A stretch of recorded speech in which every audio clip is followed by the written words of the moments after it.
think, he also really shows how you can have fortitude in like the moments, in a short-term thing, but also in like a long-standing thing. I mean, he was looking at the future. He knew well in advance what was going to happen, what was to come, but he didn't. Like there's still that unknown factor, especially for us. I mean, we don't have that kind of insight that being omnipresent, omni-knowing is. but Right. It's like, how often do we in today's world, we might go through a struggle it's not just a day thing, it's a while, and we're just wondering about, okay, what's it going to look like a year from now?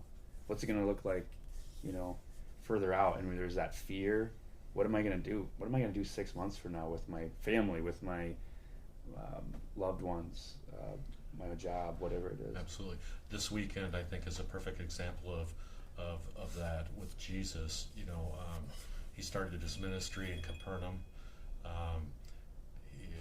It's the story of him healing Simon's mother-in-law. Yeah. And then the sick started coming to him, and they came to him, and he cured the sick and drove out demons. And I'm sure this went in late into the evening. And then just before dawn, he went out and prayed by himself. Yeah. The apostles came and tracked him down, and hey, we got to get back to Capernaum because they're lining up already, and you're the healer, right? And Jesus at that point, I'm sure there was that fear, but also the fortitude of that sacrifice that he must make for all of us. If he would have went back to Capernaum, he might have been just, the healer of Capernaum, because they would have not stopped lining up, and going to him. But that was not his mission, and he knew that he couldn't save them all. He had to continue with that fortitude, to continue with that sacrifice to heal us all, And that's kind of a hard lesson, right? That you can't heal them all. I mean, it is a hard lesson.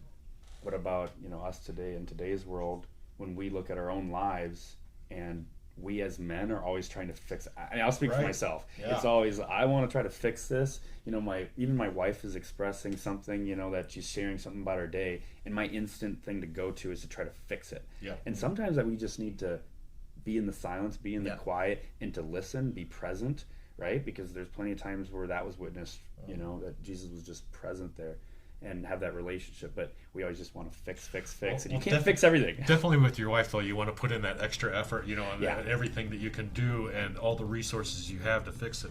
But, when people come to you from all around and need your help, you want to help them, but sometimes, as Jesus, you have to say, no to the physical, but I'll spiritually pray for you continuously, so.